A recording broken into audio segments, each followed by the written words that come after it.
Detective Sarah Chan wiped the sweat from her forehead as she moved through the hot and crowded streets of Seattle. The summer heat was intense, making the usually cool city feel like an oven.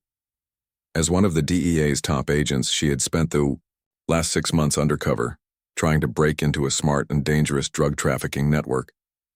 Today was the day everything was supposed to come together. Her phone buzzed. It was a message from her handler saying they had strong evidence that the group's leader, Marcus Reynolds, was planning to move a huge shipment through the port of Seattle. Sarah had worked hard to earn Marcus's trust, and now she was closer than ever to shutting down his entire operation. The streets were packed with tourists and locals all trying to escape the heat, while Sarah's unmarked car slowly pushed through traffic. Her mind stayed locked on the mission ahead, but then she noticed something strange in her rearview mirror. A white SUV had been following her for the last 15 minutes. This can't be a coincidence, Sarah whispered to herself, making a quick right turn onto a quieter street. But the SUV followed. Her training kicked in as she made another sudden turn, then another, and each time the white SUV stayed right behind her. Her heart started to race as she reached for her radio to call her team, but before she could hit the button, red and blue lights flashed behind her. It was a police vehicle, unmarked but clearly official. Sarah pulled over, confused and tense, since no local police were supposed to be part of today's mission. She grabbed her DEA ID, thinking this must be a mistake she could clear up quickly.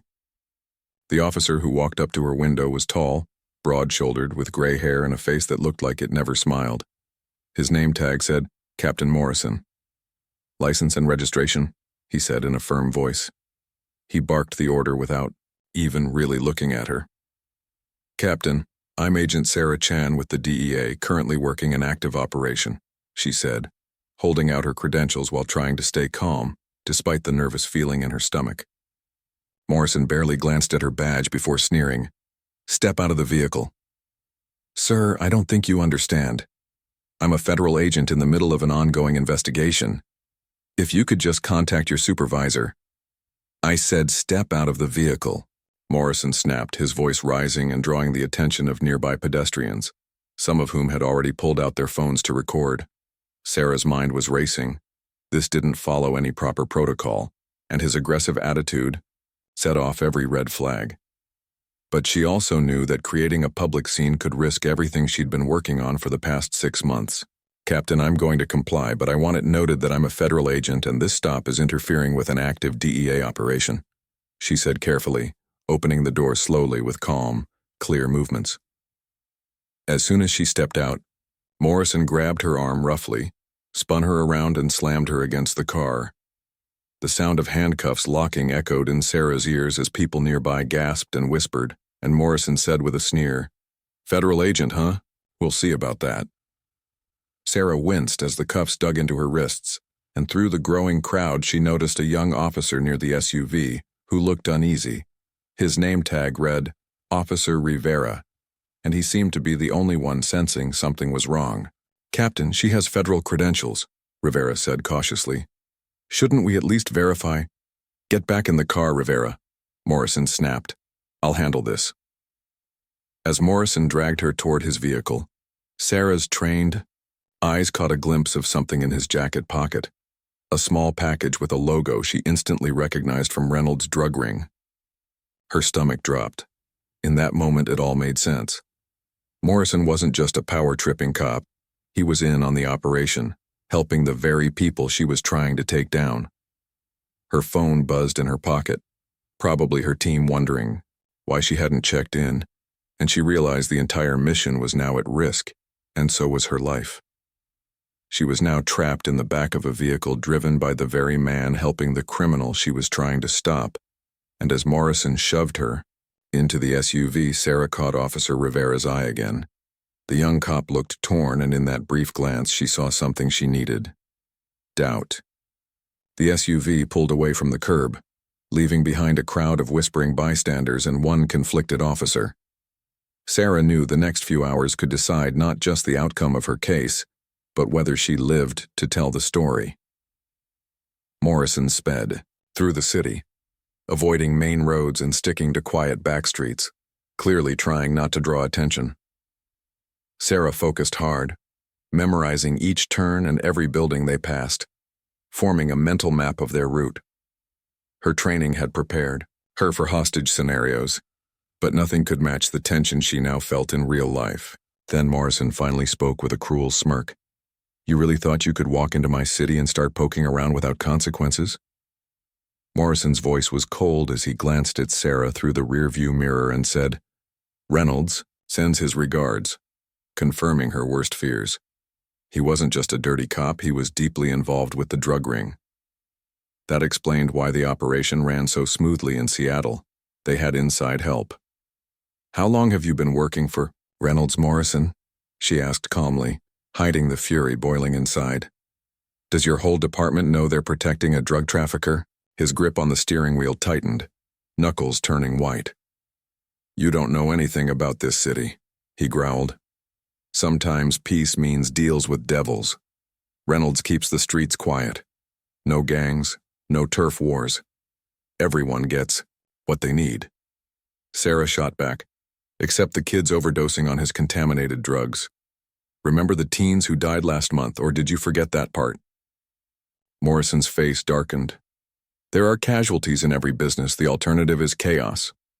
As the SUV turned onto a deserted industrial street filled with abandoned warehouses, Sarah's pulse quickened. This was the kind of place where people disappeared without a trace. But just then she spotted something out of the corner of her eye, a familiar sedan quietly trailing them. Officer Rivera had followed. Maybe he wasn't as corrupt as she feared. Morrison pulled into a rundown warehouse and the metal door slammed shut behind them with a loud screech. The place was huge, dark, and empty except for a few old containers and scattered debris. Morrison yanked her out of the SUV roughly, and Sarah knew whatever came next. She had to stay sharp. Her life depended on it. Sarah spotted Rivera's car pulling up quietly outside through a cracked window and knew she had to stall. "You know this won't end well for you, Morrison," she said, buying time. "The DEA knows I'm here. They'll be looking for me." Morrison let out a cold laugh that echoed off the warehouse walls. "By the time they find you, if they ever do, it'll be too late. Reynolds has a way of dealing with federal agents who cross the line." Standing in the dusty warehouse, Sarah's mind raced through escape plans while the afternoon sun streamed through dirty windows, casting long shadows across the concrete floor.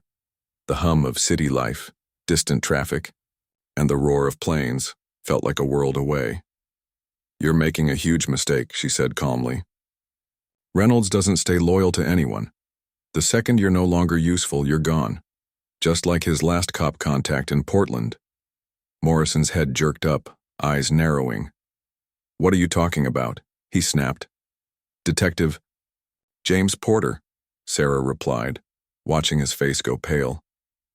"Found dead in his car last year, made to look like a suicide. But we both know Reynolds had him taken out. When Porter started demanding a bigger share, Reynolds had him silenced," Sarah said firmly. "You're lying," Morrison growled, but there was a flicker of doubt in his eyes. "Am I?" Sarah pressed. "Go ahead, ask Reynolds." "Oh wait, you can't. He doesn't take calls from small-time enforcers like you, does he? You're just a pawn, Morrison. Disposable." Rage twisted Morrison's face as he stepped forward, raising his hand to strike. But before he could, a voice rang out. "Captain, stop." Officer Rivera stood in a side doorway, his gun drawn and aimed at Morrison. His hands were steady, though his voice trembled slightly. "Put the gun down, sir." "You don't want to do this, Rivera," Morrison growled. "I think I do," Rivera replied, his voice growing stronger. "I followed you because something felt off, then I checked Agent Chan's credentials.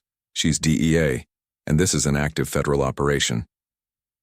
Morrison's hand twitched toward his weapon, but Rivera cut him off. "Don't. Backup is already on the way." Sarah watched as Morrison paused, weighing his chances. The warehouse fell silent, the air thick with tension.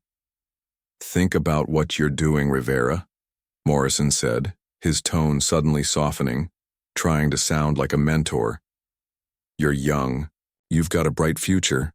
Don't throw it all away over some federal agent's word," Morrison said, trying to sway Rivera, But Rivera didn't budge. "What about the overdose victims?" he shot back. "The teenagers. I saw you hiding files, making evidence disappear. I stayed quiet because I was scared, but not anymore." Morrison's expression turned cold. "You don't understand how things work in this city, kid. Sometimes you've got to get your hands dirty to keep the peace." Rivera shook his head firmly. "No, that's just what corrupt cops tell themselves so they can sleep at night." Suddenly, sirens blared in the distance, growing louder. Morrison turned his head toward the sound, and in that split second, Sarah acted. Despite being handcuffed, she slammed her shoulder into Morrison's stomach, knocking him back. Rivera rushed in, weapon still aimed, as Morrison stumbled. "Don't move, Captain!" Moments later, the warehouse doors flew open, sunlight pouring in as DEA agents stormed the building with weapons drawn. Leading them was Sarah's partner, Agent Marcus Thompson. "DEA, everyone stay down," he shouted. Morrison raised his hands slowly, rage and defeat written across his face. One of the agents uncuffed Sarah and she turned to Rivera. "Thank you," she said quietly. That took real courage. Rivera, holstering his weapon, looked shaken but resolved. "I couldn't let him keep getting away with it. The department is supposed to stand for something better."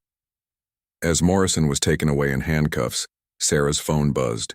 It was a message from her surveillance team. Reynolds had just been spotted at the port. Despite everything, the mission was still alive. Marcus turned to her and asked, "You still up for taking down a drug ring today?" She glanced at Rivera with a slight smile and asked, "You in for this?" The young officer straightened, nodding firmly. "After this? Absolutely." Sarah turned to her team, already mapping out their next move. Morrison's arrest had shaken things up, but it might also give them the perfect chance to catch Reynolds off guard. The day wasn't over yet, and there was still work to be done. "Thompson," she called to her partner, "get me everything Morrison had on him. Phone, keys, bag, anything that might give us insight into Reynolds' operation. Rivera, I need you to contact your department's internal affairs. This goes deeper than just Morrison, and we're going to need help cleaning house." The warehouse was now alive with activity as agents secured the scene and began documenting evidence. Sarah felt the familiar surge of adrenaline that came with getting closer to cracking a case. Morrison's corruption had nearly derailed everything, but now it might be the key to taking down Reynolds' entire organization. Her mind buzzed with the possibilities as she and Rivera exited the warehouse. The sirens faded behind them, replaced by the constant hum of the city. Sarah watched as Morrison was loaded into a DA vehicle, his eyes still burning with defiance. There was no time to savor the small victory. Reynolds was still out there, and every second mattered. Rivera walked beside her, his face pale but resolute. "What's next?" he asked, his voice tight with adrenaline. Sarah's phone buzzed again and she glanced at the screen. It was a surveillance update. Reynolds spotted at Pier 34, shipment inbound. The plan was back on, but now it was personal. "We move fast," Sarah replied sharply. "Reynolds is at the port, probably coordinating the shipment. We can't let this slip away." They climbed into one of the DEA vehicles, Rivera sliding into the passenger seat as they sped toward the port. Sarah filled him in. "Reynolds expects the shipment to go smoothly. Morrison was probably supposed to intercept any trouble. Without him, Reynolds might get nervous. That's our advantage." Rivera nodded, gripping the dashboard. "Do you think Morrison tipped him off?" "Not likely," Sarah replied. "He barely had time to think, let alone contact anyone. But Reynolds is smart. He'll be watching for anything unusual." The port loomed ahead, its cranes towering like silent sentinels. The air was thick with salt and diesel, and the shadows stretched long in the late afternoon sun. Sarah parked a few blocks away, slipping her firearm from its holster. She glanced at Rivera. "Stay close. Watch my six." They moved silently through the maze of shipping containers, the sounds of forklifts and distant voices masking their footsteps. Sarah's eyes scanned every shadow, every movement. She spotted a group of men near a large container, their body language tense. In the center stood Marcus Reynolds, a tall, lean man with an air of calculated menace. "This is it," Sarah whispered. She signaled to the rest of her team, who fanned out and took positions around the perimeter. Reynolds glanced at his watch, impatience flickering across his face. He turned to one of his men, barking orders. Sarah counted 6 armed guards, nothing ideal but manageable. She nodded to Rivera. On my signal. They crept closer, using the containers for cover. Sarah steadied her breathing, focusing on the target. Then she stepped out, weapon raised. "Day, drop your weapons!" Chaos erupted. Reynolds' men spun around, guns drawn, but the DA team was already closing in. Shots rang out, echoing off the metal containers. Rivera stayed at Sarah's side, his movements precise and controlled. Reynolds locked eyes with Sarah, a slow smile spreading across his face. He turned and bolted, slipping between the containers. Sarah cursed and gave chase, Rivera following closely behind. Reynolds was fast, but Sarah's determination pushed her forward. She rounded a corner and saw him ahead, sprinting toward a waiting black SUV. "Reynolds, stop!" she yelled. He glanced back, his face a mask of arrogance. "Too late, Agent," he shot back. But as he reached for the door, Rivera's voice rang out, "Freeze!" He stood at the end of the alley, his gun aimed directly at Reynolds. Reynolds hesitated, his eyes darting between the two agents. Sarah advanced, her weapon steady. "It's over. There's nowhere left to run."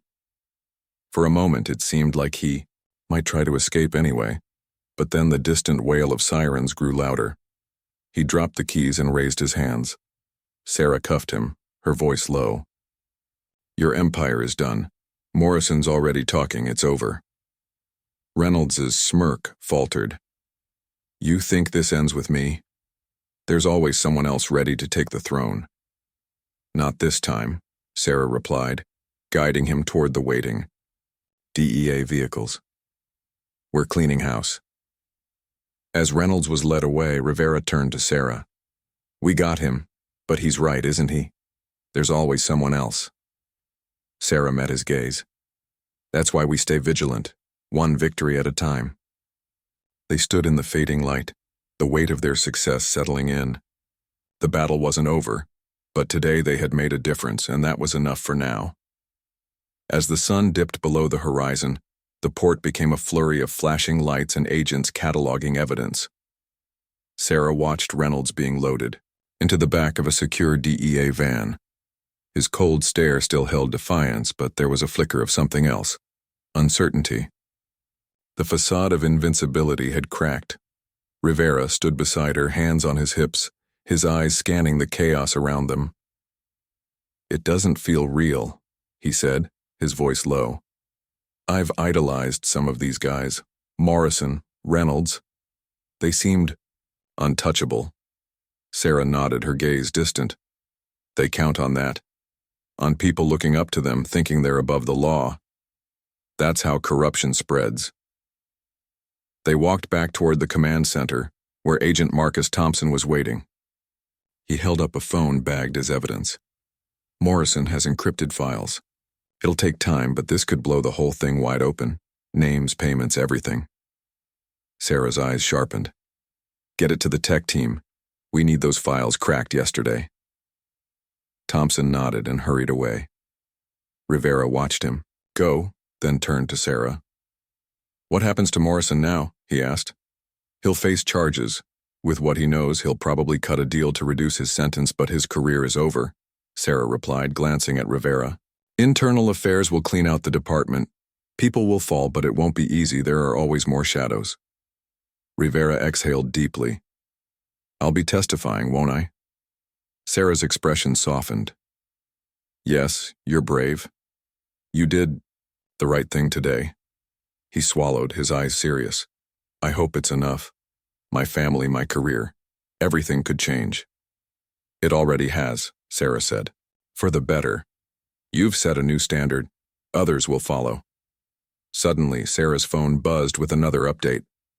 Reynolds' lieutenant spotted at a nightclub downtown. Possible intel leak. She glanced at Rivera, a tired smile playing at her lips. "Ready for another round?" He straightened, determination in his eyes. "Always."